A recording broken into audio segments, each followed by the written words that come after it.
Hi, everybody. My name is Keith Freeze, and today we're going to be looking at a trade proposal from a Sabres blog called Die by the Blade. And I'll leave the link for this article down in the description so you guys can check it out for yourself. But they gave a mock trade proposal with the Kings. It looks like they're doing it with every team. But I actually thought this trade wasn't actually too bad. I thought it was, kind of logical. It's not the kind of deal that I think Kings fans are expecting. I think Kings fans really right now want to make kind of a splash, get a big name guy to come in. But this trade was kind of like, a trade for the future, possibly. So, anyway, we'll go through it right now. But I'll let you guys read the article on your own. But here is the main trade itself. So going to Buffalo would be Jordan Spence, Alex Turcotte, and a 2025 third round pick. And coming to LA would be Jack Quinn, Ryan Johnson, and Viljami Marjala. So just to kind of give my opinion, I see what they're trying to do with this trade, which is to say, like, it's almost kind of a one for one across the board where if you think values of certain guys is maybe a little higher or a little lower than others, but ultimately at the end of the day, we're both kind of evening out. That's kind of how they set it up. And that's why I'm saying it's not actually a bad trade. It's not, to me, it's one of those trades where I think both sides get something of value and there's also sort of like long-term potential, which I think works. But ultimately, what I would do, this is me, if I actually was offered this, if I was general manager of the LA Kings, fantasy, total fantasy, but let's just say if I were the general manager of the LA Kings and I was offered this by the Sabres, I would turn around and say, hey, instead of Alex Turcotte and you giving me Ryan Johnson, how about we make it a 2-for-2 trade? So I'll give you Jordan Spence and the third round pick for Jack Quinn and Viljami Marjala. And they might say, like, well, okay, but maybe that third is a second. And I could say, like, okay, let's make it a conditional second where, like, whatever. You have to make the playoffs next season, or I'm sorry, like I have to make the playoffs next, whatever, something, we can work it out, but maybe a conditional second. But I think even my bigger point is that even if you get rid of Alex Turcotte and Ryan Johnson, I still think this trade is very close to being there anyways. You'll see in the article the reason why they added Ryan Johnson to this trade is because this writer is kind of saying, like, the Kings don't have a lot of left-handed defensemen or left-shot defensemen depth in their prospect pool or whatever. And it's not a terrible argument to make, but Jacob Dvorak is probably like the biggest name, and that's a guy. You got Angus Booth, there you go. And for me personally, when I'm looking at an NHL roster, I don't personally think that it's going to be a make it or break it type scenario anyways. My own philosophy about setting an NHL roster is that you really have your top 6 forwards and you have your top 4 defense. And I think if you already have Mikey Anderson and Brant Clark, that's 2 out of 4. And you still got Doughty for some time, that's 3. And you go fill in on that 4th spot. Currently, that would be Joel Edmondson. There's no room anyway. That's the way I look at it. But even within that, it's like Jacob Movar could get promoted. You never know. But anyway, I'm just saying the bigger point is like I see what they're saying, but I don't think it's necessarily a big hole that the Kings really need to fill. So in saying that, I would personally hold on to Alex Turcotte. I think as a former 5th overall pick, not that that always means everything, but the Kings chose to hold on to Turcotte for all these years, and it's starting to pay off.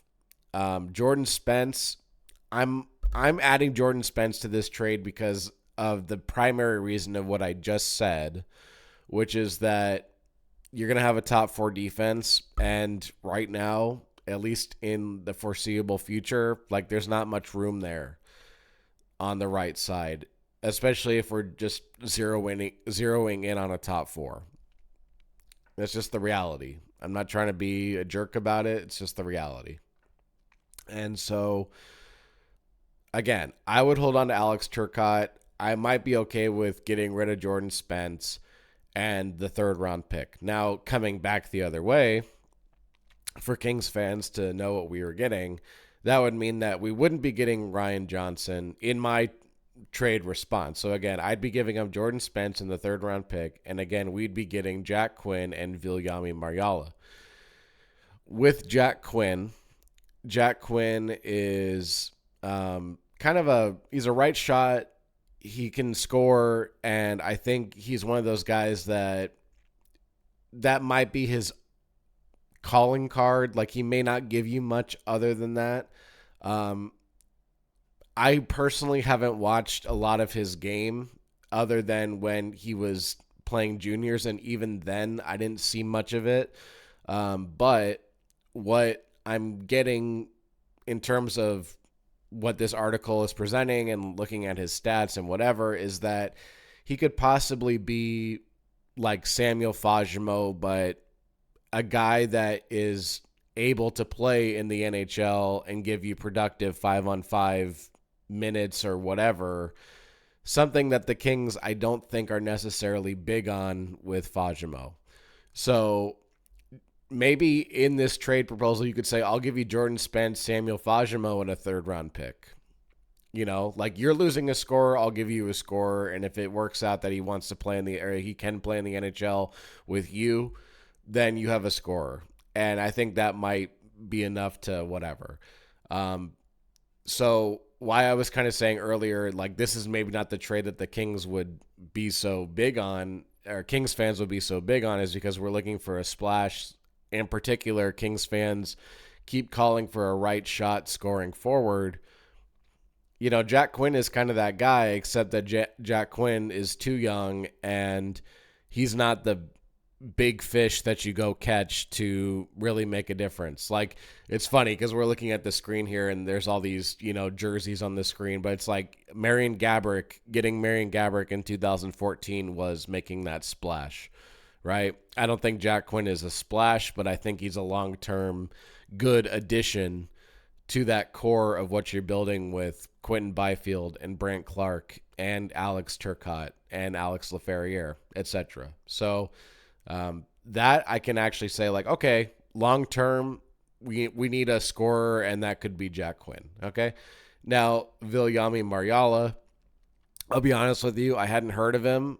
I'm not gonna sit here and be like, oh, no, I hadn't heard of him. I didn't know anything about him, so I looked him up, and I saw a YouTube video that came out, and it was actually not that long ago that this video came out, but it just had these top 5 moments where within the last year or so, I think the video came out maybe about 3 months ago. I can leave that down in the description as well, so you can check that out too.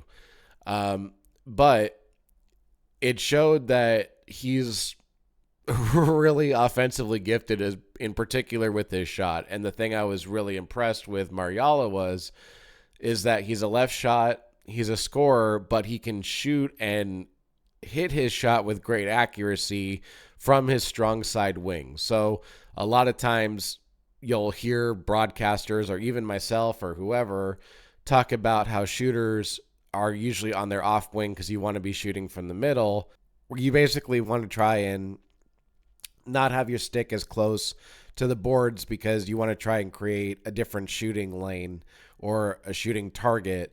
So instead of having the goaltender hugging his post when you're shooting from your strong side wing, you're actually getting the goaltender to move more toward the middle of the net, and now you have a bigger target to shoot at. Okay? That's the idea. But basically, what I saw from Marjala is it doesn't matter if he's shooting from his strong side. So if he's shooting from along the boards on the left side of the ice, he can hit his shot, and he's really accurate with it, even going far side. So he's really shooting past the goaltender at that point. So to me, when I looked at his stats are really, really good this year. He's playing in the Liga. I think the last time I checked, he was at a point per game in like 40 games or something like that. So I get why that might actually be something to keep an eye on in this trade. It's kind of a hit or miss type scenario. Like we could get him and maybe we sign him and maybe he comes over to the US and he plays in Ontario for a year or two, and maybe, when he's 25, we give him a shot with the Kings and he's our scorer, whatever. I don't know, but I mean, I can see why they added him to this trade because it is kind of a long-term hit or miss type thing, but if it hits, it's a good hit. Like, it's worth giving up a third-round pick to get that done.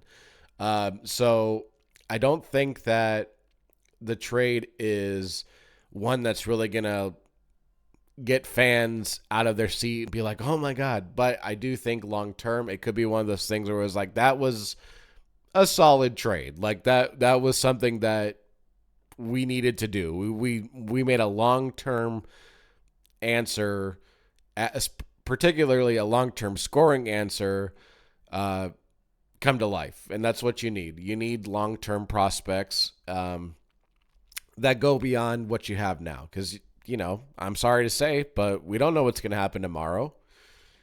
We don't know what's going to happen tomorrow unless you have like a crystal ball or something. But, we don't know what's going to happen. So you got to plan for the future. And so I think that's what is good about this trade is it's a more future projection than anything. Anyway, thank you for checking out this episode or video, whatever you want to call it. I do appreciate that. I'm sorry I haven't been doing as many videos lately. I mean, truth be told, I think the Kings are operating really well, and I just don't want to talk just to talk. I, probably could have gotten away by just sending out a tweet about this article, which I already did.